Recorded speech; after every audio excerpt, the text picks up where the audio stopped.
Hi, I'm Connie Sokol, a national speaker, best-selling author, program founder, and mother of 7, and loving it. I'm reaching and teaching 1 million listeners to live a purposeful, organized, and joyful life. You can too, so let's go. Welcome back to our Money Mindset podcast, where we are the Money Mindset mentors, and we want to help you be able to get financially savvy and make those beautiful investment choices because you can. We want to create that abundance for yourself and for others and do it for him. So if that's your jam, you are in the right place. We are so excited to have one of our beautiful mentors, Rachel Jones, back with us today. Hi, Rachel. Hi. We're so happy. This is, if you noticed, a lot of times we as moms, we're in the car, right? And so this is how we roll. I'm usually here and somebody's en route to something. So they're usually in the car. All right, we're going to jump right in today because we're talking about how to have those difficult conversations, those financial conversations with your young adult children. And that could be like, older teens, or it could be they're out of the house and 18, 19, or they're getting ready to fly the coop. And you want to have those financial conversations just as soon as you feel like they are ready to do so, because this is a big piece of moving out. So Rachel, just kind of give us an overview here of, you're an investment real estate, you're a realtor, an investment person, you do your own investments, you help other people with investments. What do you see as one of the biggest challenges with parents trying to help their kids learn how to do this kind of stuff, how to have these conversations, how to think in terms of successful financial principles and practices? What's some of the challenges that you see? I think a big challenge is this, that they're having these conversations when they're in the moment. Like, it's time to get an apartment at college, and all of a sudden they're like, wait a minute, I don't even have a job. Like, how am I supposed to say that I earn 3 times the rent, And so I think that that's a huge challenge. Like, how do you overcome that in the moment, when if we take a step back when we're younger parents and we're like, okay, these things are going to be important in the future of my children. Let's talk about them at a younger age. So what age would you recommend starting these conversations? And it doesn't have to be sit down for 2 hours, but just when do you recommend starting those? What's interesting is obviously every child is different, right? So if you are looking and listening to the passions of your individual children, I think that will kind of guide you. So you might have a child that's very interested in what you do. Like, for instance, for me personally, I have one child at a younger age. He was very interested in the things that I did. So I would talk to him because he was passionate about it. I didn't want to force anything on my children or whatever. And so just making sure that you're paying attention to where your child is, where your children are, I think is extremely important. And I love the interest. Well, you said the interest level, because I noticed with some of my kids, I was all gung-ho about talking about these things, and they were like, okay, TikTok, like, how much longer do we have? But I noticed that when, they were 16, 17, and they wanted to get a car or be able to participate in the family car, or they started looking at, friends were looking at starting to move out at 17 or 18 or whatever. Oh, I want to know about this. That readiness level was a perfect time for me to be ready with what I wanted to share of how it would help them, to be able to lay the groundwork and say, okay, if you want to move out, and we talk a lot in here about reverse engineering, that a good way to have a conversation is to reverse engineer. You want to move out? Okay, then let's take the backward steps it's going to take. You're going to need to show on an application, you need to do an application, and it's going to ask you what your income is and to verify it. And you're going to need a resume or information of your previous employers, so they know what kinds of things to anticipate, so that, like you said, it's not a surprise, it's not a shock. And it gives them time to start working towards that. Instead of mom and dad nagging, it's, if I want to move out with my friends, I need to do X, Y, and Z in order to make that happen. So I love that you bring up that. Yeah. And, the other thing that I think that goes along with that, as we're raising children, I think it's important as parents that we understand for ourselves, like, what is it that we are going to contribute to our children as they leave the nest, as they're going to college? Like, what are we going to provide for them, if anything? Because if you can imagine being that age, I remember when I was that age, I didn't know what I was going to do. I just left and was like, okay, I guess I have to get a job. And things were so different then. I didn't have to guarantee that my rent was, or my employment was 3 times as much or whatever. But had someone sat down with me and said, hey, as your parents, like we would really like you to be independent from day one. And then I would know what the expectations were. And just kind of like you said, like you could go through, like Google an application for a lease, or Google, whatever it is that you want to teach your kids, and walk it through with them so that they know exactly what the expectations are going to be. And, then it takes a lot of that anxiety and that fear away. I love that. And that's the same thing for a car, right? Walking them through backwards. If you want to get a car or participate in a family car, there's insurance and there's registration and there's oil changes and there's the gas and helping them. They're going to need tires. And in the winter, you may need snow tires, and helping them to understand the costs associated with the car, so they don't just think, oh, mom and dad are just like annoying, right? Yeah. I love that idea of really laying that out and letting it be their choice, that they can clearly see what's going to be required. And I love the point that you bring up, how much you're going to help as a parent. What do you see as successful? I know every child is different, every family is different, get that. But what would be a good rule of thumb that is maybe something you could recommend? Because this is a difficult thing when I'm talking with my friends. You want to help them, but then you don't want to take away the independence, and you don't want to take away those learning lessons. Dallin H. Oaks talks about, don't take away the experiences of your children that made you who you are. And I think about that a lot. Now that they're in college, I talk about my college days, and the woe is me stories of, I was so poor, I literally would look on the ground for 25 cents for an apple, because that's how much the vending machine apple was, right? Like literally, like cue the violins. But I think it's important that they understand this, that just because moms and dads have a house and a nice car and things like that, that doesn't mean that we're supposed to provide that same level of living when they're starting out in college. And I share that with my kids of, these are the memory maker years, you guys. This is getting in those apartments. We had the lamest, craziest apartment situations, but it was such an amazing learning, independence giving experience that I had to be all in, and I was responsible fully 100%. Now, I don't want that for my kids. I want them to have a little bit of help. But what do you see has been helpful in helping kids? Well, I'm glad that you brought that up, because that's something that I've been noticing a lot lately too, is just owning businesses and hiring, a lot of employees. It's interesting to see where different people are work ethic wise. And so I think it's very important that we're not giving our kids, just handing them everything, right? I'm with you. I don't want my kids to just struggle like I did. I struggled a lot. And am I the person I am because of that? Yes. But at the same time, I also, from the vantage point that I have right now, I feel like, okay, if we can give our kids a little bit, then they are able to take that, and then they're able to grow that more because they have that opportunity. So I think that when we give our kids something, that you should also have the expectations tied to it. And if those expectations aren't being met, then you have to have that hard conversation of, hey, this is what we agreed to. And because it's not being fulfilled, we're going to have to back off with our agreement. I think that's extremely important, so that we're not just going with this entitlement mentality.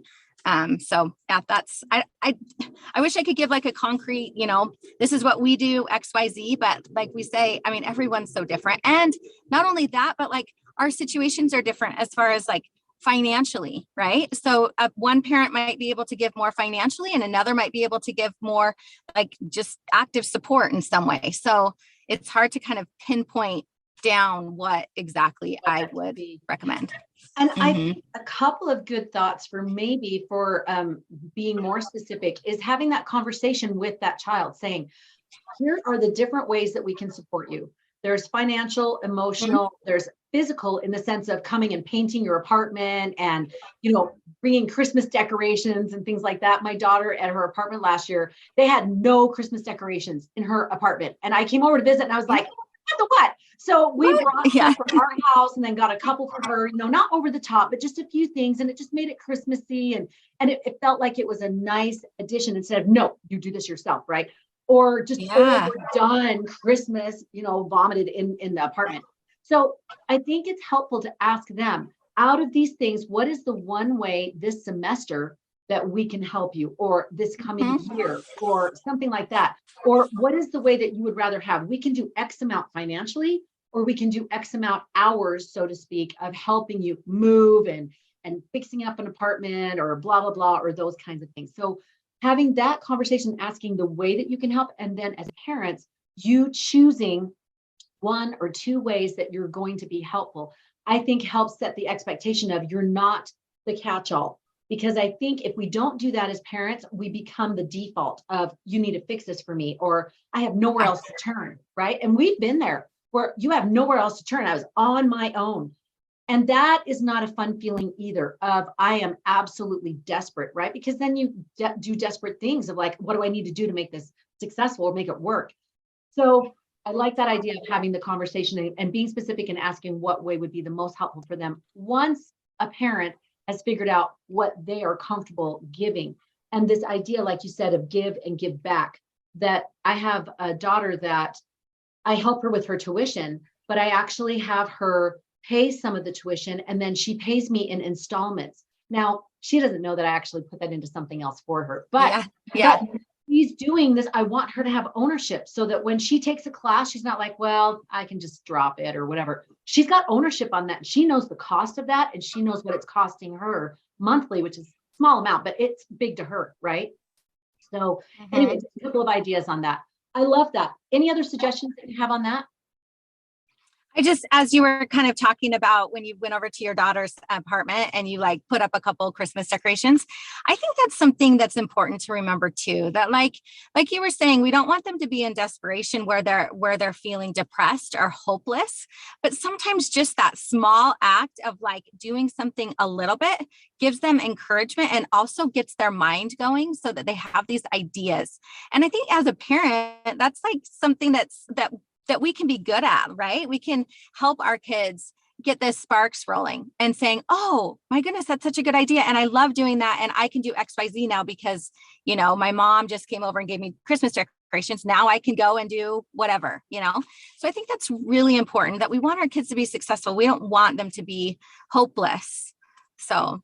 And feel oppressed or suppressed, because then they won't come up with those creative ideas, right? And I know, another thought that I wanted to kind of touch on for a second is helping them to see, like you're just saying, piggybacking on that, the possibilities of what they can do when they move out. They can do a variety of things of providing for themselves. When I think I've mentioned before, when I was at BYU, I first started out, I started typing papers because I was doing, I needed to earn more money. And that was a skill that I had, was fast typing. And I had a roommate that had an old typewriter. That tells you how long ago that was.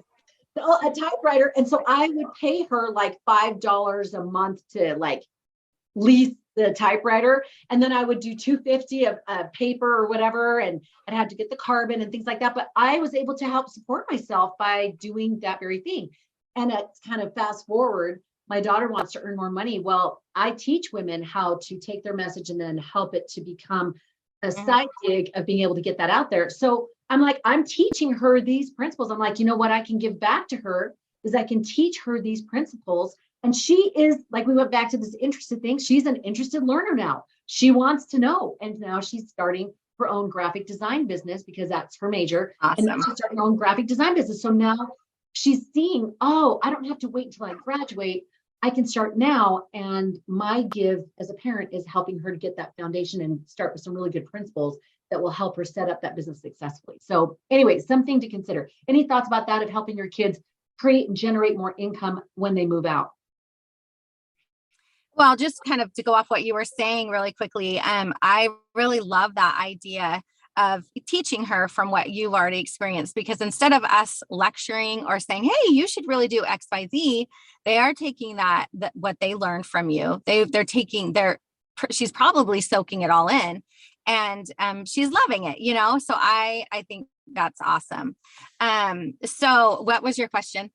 Oh, that you just kind of answered it, of just helping them to understand how to create that abundance when they've moved out, right? And that there's more than just getting a minimum wage job, that they can start being creative. And that's kind of that thread that we're talking about, is teaching this in a way that keeps their options and possibilities flourishing rather than this is this and that is that. And now you got to come up with all this money. How are you going to do it? Right. We don't want that feel. We want this to be a very supportive coach on the sideline. You've got this. Yes. Here's a good playbook, and here's a play that maybe you could try. Along with that, so I was telling you, I've got one son that was interested in what my field is at an earlier age. And then another son who was like, it's kind of fun, but whatever. Right. And so a couple of years ago, we actually helped them purchase a property in Provo, Utah, an investment property.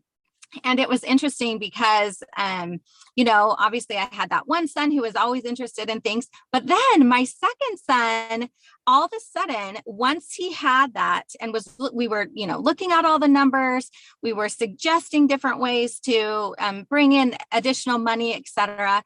And his mind just was blown. And he was like, oh my gosh, like, I love this. And it's in their own time, right?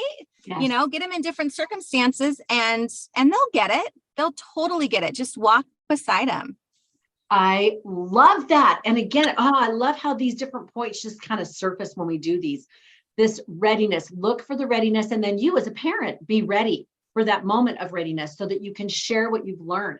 That's why it's so important that we as women especially get these financial principles down. We learn them, we know them, we practice them so that then we can share it with them with real life examples. My girls are watching me all the time. I'm sharing things with them and things I've learned, or we were able to do X, Y, and Z and how we went about it so that they are learning this stuff. I don't know about you, but my sweet mom, who is wonderful, but that's back in the day where they did not talk about money. No one talks about finances. No one talked about you. I didn't even know how much they made. Like, it was just like, you don't talk about it. So I love that we're having more dialogue about this nowadays, instead of it just being like, you're moving out. Woo! Now I have to learn all this stuff in 2 weeks. Well, and isn't it interesting? Because we don't even talk about it really at school. Like, there might be a finance class here or there. It's a literacy.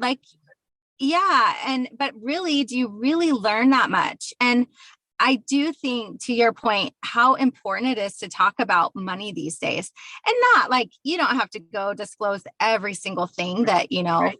But, it is that it needs to be comfortable for everyone to talk about so that they can feel secure. And so they can feel that money equals abundance, right? Like, if we're not talking about it and we're keeping it hidden, they're not going to feel that. They're going to feel like this fear, like, oh my gosh, I'm not supposed to talk about it. Oh my gosh, it's not around me.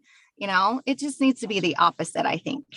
Absolutely. And that abundance. And again, we talk about it in a faith-based way here. I think also helping them to partner with the Lord with the financial aspect. I teach them about the faith tithe that I pay, or fast offerings and a generous fast offerings and things like that. This is all part of a business setting as well, at least for me, in my opinion, that what we're doing is not separate, personal and professional. It's all connected in the way that we approach money. It's all about how can I be a wise steward over what I've been given in order to create abundance for ourselves and others? How can we make this happen and do that by partnering with the Lord? So I think also having that be a part of the conversation is a really key piece, because I know getting through college, I was partnering with the Lord. That's how I got through those squeaky, scary places in college that there was nothing, right? The cupboard was bare. Yeah. Literally, the cupboard was bare, like not cue the violins, but literally, like I remember there was a 4 thing of cabinets in the wall and my 3 roommates all had food and I did not. I mean, I remember. Oh my gosh. So you know what I'm saying? And it fueled me, like, okay, what do I got to do? What I got to do differently? But I partner with the Lord. And I feel like teaching our young adult kids early, that principle will keep them in a good, abundant space instead of hopping on that fast track of, I got to make the money and I've got to do this and knocking out old ladies and walkers, just I've got to get to the top of the heap. I think it helps them keep that lens over investment or getting money for college or whatever. I just talked with my daughter and she was like, I know I need to come up with XYZ for college tuition and things like that. She doesn't know what's coming for Christmas. But anyway, she said, I know I need to come up with a variety of things. And she's really putting the pedal to the metal and making it happen. But she said, you know what, Mom, I feel really peaceful. I've talked over with Heavenly Father and I've come up with a plan and I feel really peaceful. And I'm like, So anything that I do is a bonus. It's gravy, right? And then she can just feel even happier. But teaching them that concept of feeling peace in the abundance that they have, even in the seemingly lack of abundance, I think is a really important point for them to be able to successfully come across and deal with all of those financial situations that are going to come to them when they move out.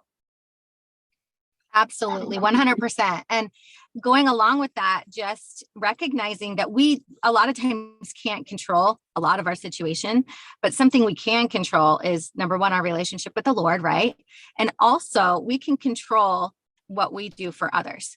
And so something that really helps me, especially when I am like thinking, oh my gosh, what am I going to do in this situation? Or, gall, that didn't turn out how I thought it was going to, is giving, right? Or serving someone else, because that's something that I can control. And that also helps me to put my focus back on Christ and being a steward of Christ. And when I'm in that mindset, then all these other ideas and thoughts come to my mind where I am able to feel that peace again. And so I think that's so important that we teach our kids, like, when these situations arise and when you feel like you're out of control, that grounding yourself, whatever that means, and turning yourself, making sure that you are in alignment with the Lord is super, super important. I love that. Oh my gosh, we could do a whole nother 20, 30 minutes on just the importance of giving and sacrifice with the whole financial aspect. And we probably will, because that's a great topic. Let's switch the gears for just a half a second and let's go to some of the nitty gritty. What are good ways to talk to our kids about savings, checking accounts, debit cards, and credit cards?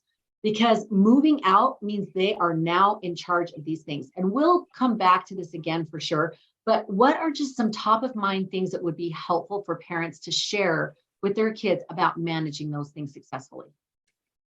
Yeah. So a couple of things that come to my mind is start early, right? Especially with like a savings account. So I can remember like my grandparents, they like when each of the grandkids were born, they would put X amount of dollars into their, account. And interestingly, like throughout my growing up years, that was never talked about. Like I knew that there was like, a little bit of money in there, but it was never encouraged to, hey, maybe you should put some money in there. Or like I, had no idea. So as you have kids or your kids are young or whatever, start that savings account with them. Talk to them about savings, talk to them about interest. And if you don't understand it yourself, there are a lot of people that do, and you can go to your local bank or credit union and get some help with that to teach your kids. So I think that's super important. And also I think when you do, like a lot of kids will want to do, they'll want to do like, what's it called? Like lemonade stands or something like that. So as they want to do those things, help them come up with prices for their lemonade stands. Like I remember when my kids wanted to do it and we were trying to come up with prices, and my husband said, how about you just ask people for tips? And it was really interesting because the amount of tips was far greater than someone would pay, like, 25 cents. No, a lot of times you'd see like $1 or like $5. And it was a really interesting concept.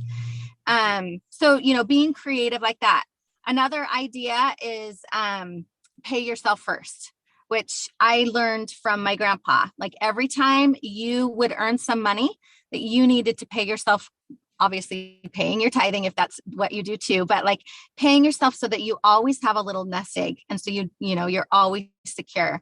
Also, go ahead. Oh, I was just going to say to that point, I think that's an especially hard thing for women, that they tend to not value themselves and say, I want to make sure everybody else is paid, everyone else is taken care of, everything else is cared for.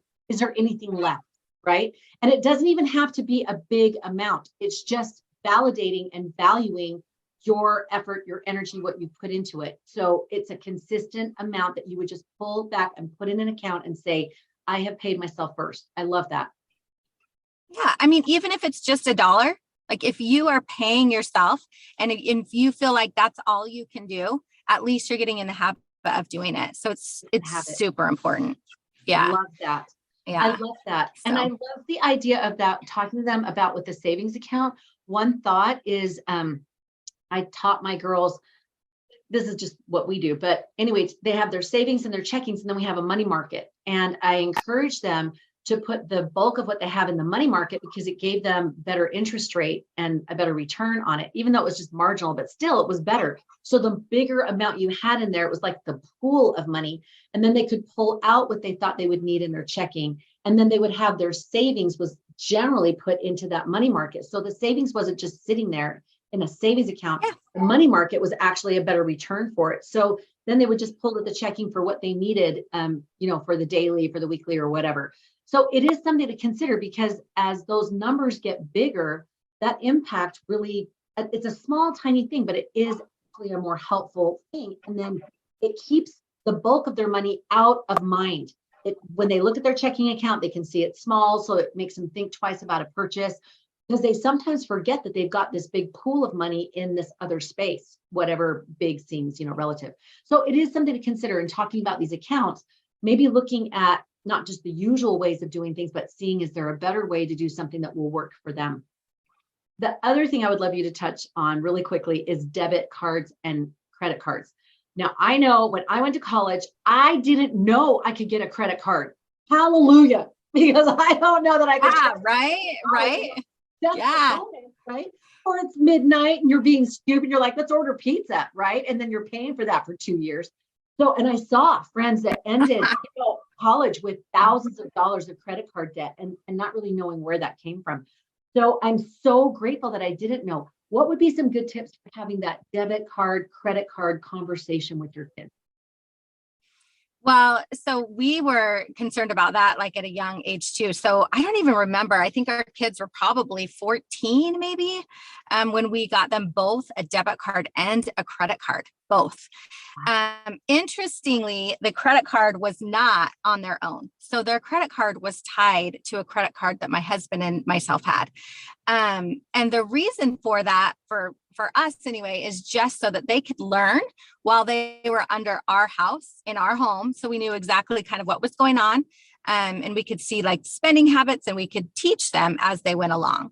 And they had a certain limit, that they could use it for, and things like that. So we did have some rules in there that they had to follow. But I think that's a really good way to have it tied to yours so that you know exactly where they're at and you can teach them. You could show them exactly what can happen if like you're at college and you sign up for these credit cards. Interestingly, I can't remember her name, but there's a mom out there that like fought the credit card companies for being able to put credit card like tables, right? Didn't they used to have like tables that you could sign up for credit cards and you'd get like a free t-shirt? Yes. Yeah. So I know that there's a mom out there that really fought that. And I believe that the credit card companies, anyway. So I think that's really interesting because a lot of people do not understand how to use credit cards. So if you can teach them, once again, if you can teach them at a younger age to be responsible, and you also give them some examples of what can happen to your credit. So talk about credit. Talk about the dangers of it. Talk about, you're not going to be able to get a car if you want to use your credit, or you're not even going to be able to find a place to live because a lot lot of your credit Exactly. history. That's huge. We so had it's that not discussion. even. Yeah. Sorry. Go ahead. No, I was just going to say, it's not even about purchasing things. It's about your stability, where are you going to sleep at night? Like if you're not responsible for yourself and keeping track of your money and these credit, keeping your credit in check, then it can affect every aspect of your life. The impact. I think that's one of the biggest things that underestimated. We don't talk about things impact from that, which is that credit score that they don't understand choices they make now are going to impact in the future. So I love that. And I think helping them, like you were talking about, I think what keeps coming up is this habits and these principles and practices, right? Having these financial practices, and we help them start early with what that could look like as far as being good. Talk about credit rates, right? The interest rates of different credit cards and what happens if you skip a payment or if you don't make a payment or things like that, we all know, but they will not know. I love the idea that you help them. We felt strongly about that too, of them building credit. And perhaps for someone who's maybe listening and going, I don't know if I want them on my credit because I don't know if I can trust that child. And another thing to consider is one thing I did with my kids is that I had them buy something they wanted on credit with me. So I had them practice doing something for 3 to 6 months and showing they had to pay it on a certain day. And if they didn't, they would get dinged. And they did a really great job of being consistent and paying it. In fact, one of my daughters was so good at, I forgot that she was supposed to do it and she would do it regularly. But I think that's a really important thing. And one of them, had a run in with the garage door, and I had her do that same thing. I said, well, you just pay it to me in installments. And that was a practice for them to be able to learn how to pay a bill on time. And that's a good practice before they get a credit card. If you can see they can successfully do that, then maybe hook them onto a credit card and you can see if they can do it to build credit, because that's another smack in the face is if they need to get something that maybe a computer or something for school, like my daughter with graphic design, maybe they need to show that they have good credit history and they don't have any. So before jumping into that deep end of the pool, that could be a good way to insert that into their experiences. I love this. Any last tips? I know we've covered several things and we will cover more on this in future ones because such good stuff. I just love this. I have all these ideas going of, ooh, I want to talk to them about X, Y, and Z. And it's been a while since we've chatted about that. Any last thoughts on being able to, in this part one of preparing your kids for their financial future? Any other tip that you want to share before we leave? I would say be creative. Like just because you hear us, talking about our experiences or different thoughts, like there are hundreds, if not thousands of more ideas. And so use what we've talked about today to your advantage and to run with it with your own family and create something. Like right now, if you want to, I don't know, I'm just thinking of the giving season, right? And I think about just all the different ways to serve and be a part of your community. And it's just a great way to start. So just start somewhere, be creative and start somewhere. I love it. I love it. And they will see this is how we roll. This is how we talk about finances, approach finances, how we partner with the Lord with him. I love these things that you shared where talk about figure out what their interests, pay attention to their interests, their readiness level, give and give back when you're talking about how much you're going to share as a parent or how much you're going to help, that giving, and then what are they going to give back so it's reciprocal and it's a win-win. About accounts, start early and talk about the details of it, and then helping them to look at the possibilities of what businesses or what ways they can create and generate abundance and money, especially when they move out. We will definitely be circling back to these things and getting more in depth because 30 minutes flies. But thank you so much for being with us today, Rachel, and the wonderful things that you shared. Absolutely. See ya. Thank you. And ladies, thank you so much for being with us. We love that you are loving these podcasts. It's so great to see the response to this. And if you love this, go ahead and watch the other ones from previous that have different topics and let us know. Comment below if there's topics that you want us to cover that we haven't yet covered, or if you want us to cover it more in depth. We'd be happy to do that. So please comment below and let us know. And meanwhile, helping you move forward on your purpose-filled life.